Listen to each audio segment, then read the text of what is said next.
Yes, we would all love to be able to afford pro master engineers for every single one of our tracks, or even learn how to do it and get the equipment and room to do it ourselves, but that's not really realistic for a lot of us hobby musicians and home studio musicians, and it's probably overkill for a lot of our tracks anyway. Musik Hack's Master Plan is here for us. It goes for around $120, or you can actually pay for it in 5 payments of $25. And once you pay for it, you can have unlimited masters for as long as you like. So let's jump in. You could actually put this as the last plugin on your master track in your main project. But what I like to do is mix down that project and then open a new project. This way we have a clean slate and we don't have all those other plugins in our mix taking up our RAM and our CPU power. And now we can start with our steps. And the first step is to start with a preset. And I'm just going to go with this True Peak Quick Master preset. You could also go with one of these other ones. There's a bunch of other ones in here that you could try out. I'm just going to start with this one right here, True Peak Master. So let's just listen to what we've got going on so far with just the preset selected.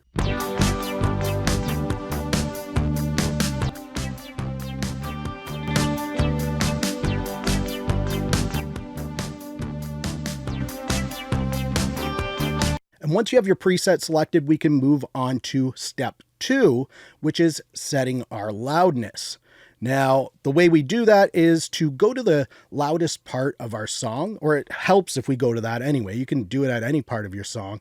So I'm just going to go through here and see if there's a part that looks a little louder. Maybe this part right here.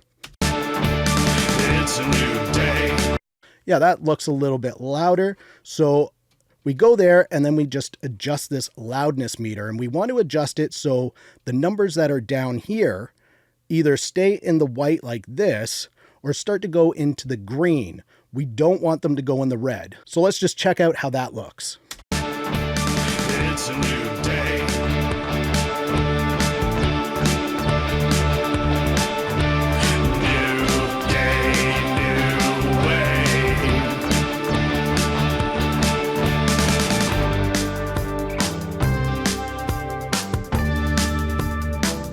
So if you click in this area at any time, it will reset the numbers, and you may want to do that a few times. I think I'm pretty happy there because when we play it back, you'll notice that it mostly stays in the green. It's a new day. New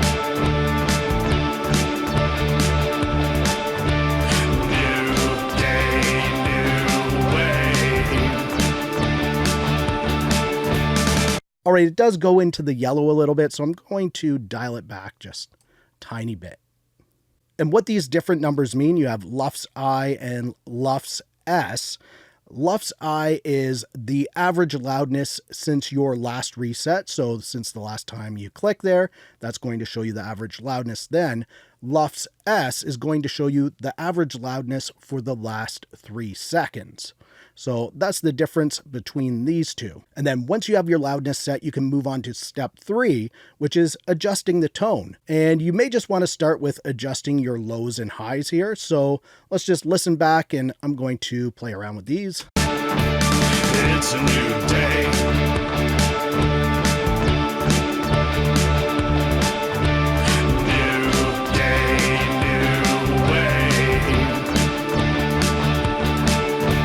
All right, I don't mind that right here. Again, I'm just doing this real quick. Of course, you do have some mids that you can adjust, and you can change if you want the low mids, the mid mids, or the high mids. So I'll just check out the low mids a little bit here. It's a new day.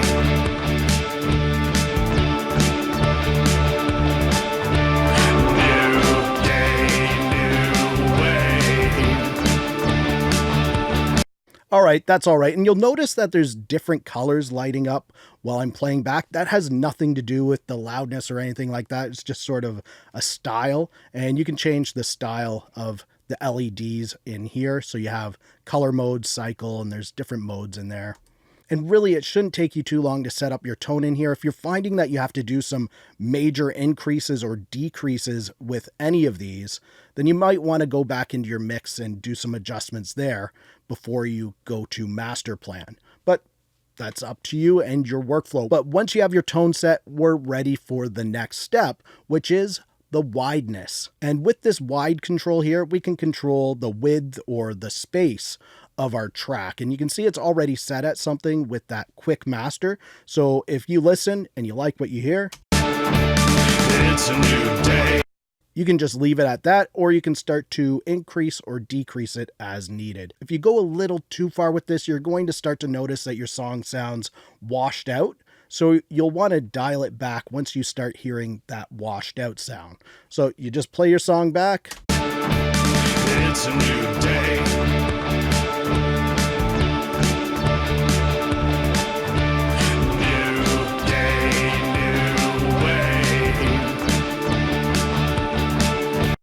That's not too bad right there, so I'll leave it at that setting right there.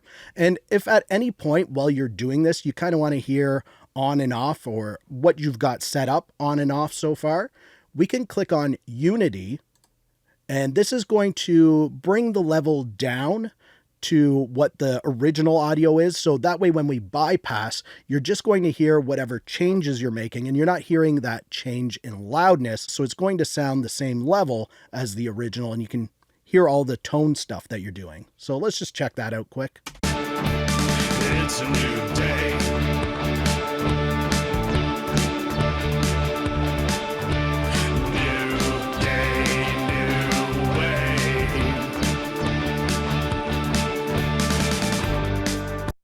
One thing to make sure is you turn off this Unity button before you do your mix down, or else your mix down is going to be very low. And all these settings that we've done so far shouldn't take too long at all. If I wasn't talking about each thing, I would have this done in just a couple of minutes easily. And now we're ready for step 5, which is using these buttons down here.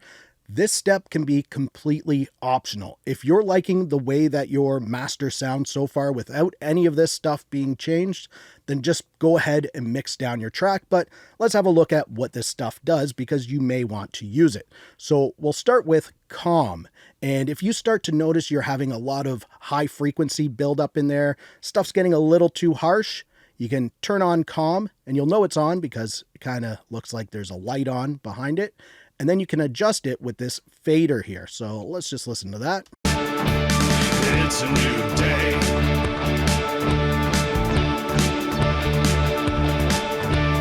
New day, new way.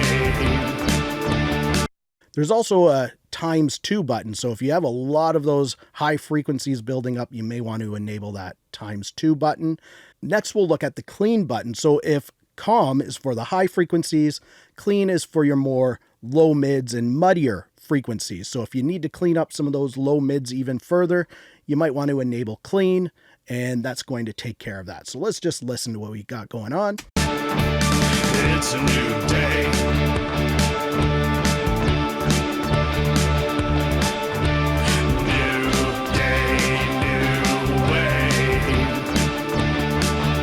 All right, we'll leave it at that. Then we have this thick button over here, and all this does is add additional saturation. So it's going to give you some more analog sounding stuff in there, and you can turn it on or off if you want. We'll listen to it on and off. It's a new day.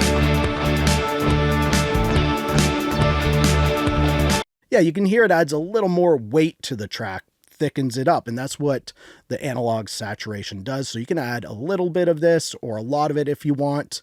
And then over here we have tape, and as the name suggests, it's going to add some tape saturation, which can thicken things up even more. So you can choose to have this one and this one enabled, or you could have one or the other enabled, whatever works best for the track you're working on. It's a new day.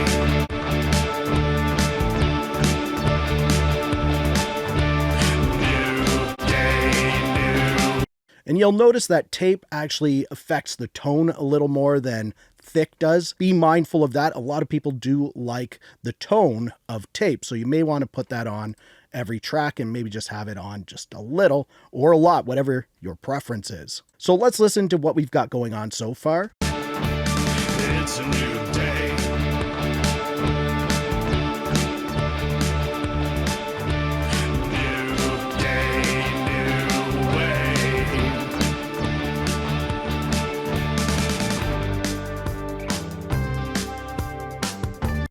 All All right, so I've made some adjustments while we had Unity on. It really does help you to listen to those tonal changes a lot.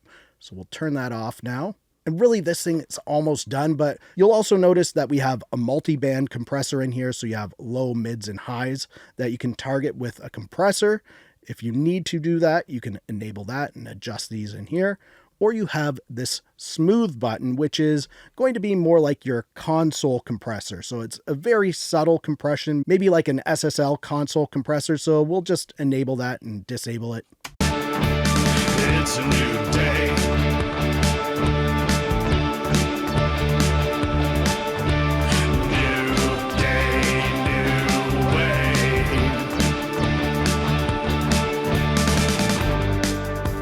All right, I might actually leave that enabled, and that's it. We've done our 5 steps to mastering our track.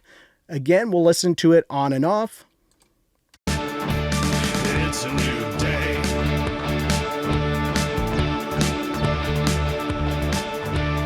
New day, new way.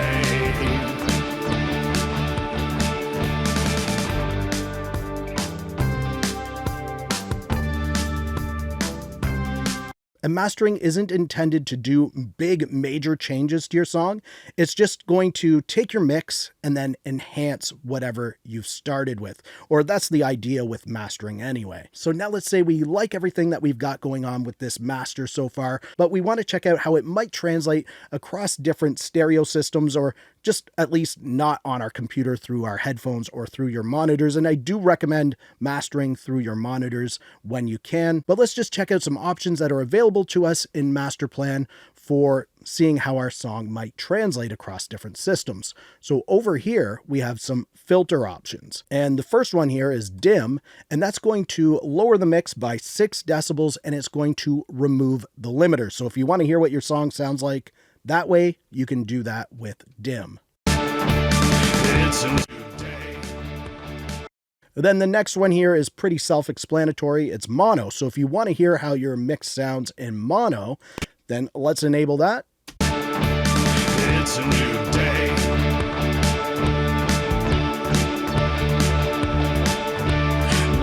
And then that way you can hear if anything's sort of missing from the mix. Of course, it's not going to sound as wide as in stereo.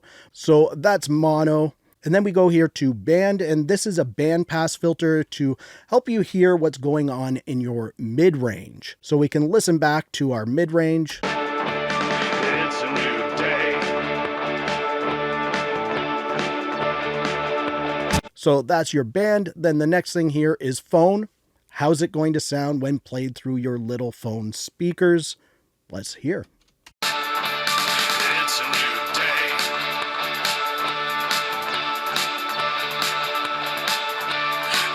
All right, so that's a consideration that you got to think about these days. And then we have the N10 filter here, and that's supposed to emulate what your mix is going to sound like through NS10 monitors, which are very unforgiving speakers. So if it can sound good through there, chances are your mix is going to translate quite well through other systems. So let's listen to that. It's a new day.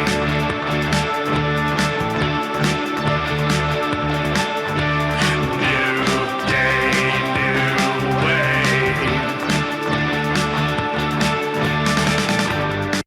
All right, and you might want to make some changes when listening through that, and then you can turn it off and hear how it all sounds again.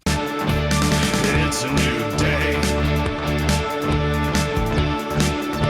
And one thing that I really like about Master Plan is that you get the feeling that this is your master. You did this because you made all of these changes yourself. It's just not an AI thing where you put your audio through and it does all the decisions for you. You made all these decisions. So that's really cool. If I wasn't walking through all of these different settings with you, this really probably would have taken maybe 5 minutes, maybe a little longer. It all depends on how much time I want to spend with this, but you could do this as quick or as long as it could possibly take. And of course, there are other plugins out there for mastering. And if you want to see how Master Plan compares to all of those other plugins, click the video on the screen right here. And if you liked this video, please give it a thumbs up. Also, subscribe to the channel for more videos like this. Thank you so much for watching. For Audio Tech TV, I'm Zane. Keep creating. Fist bump. Thumbs up.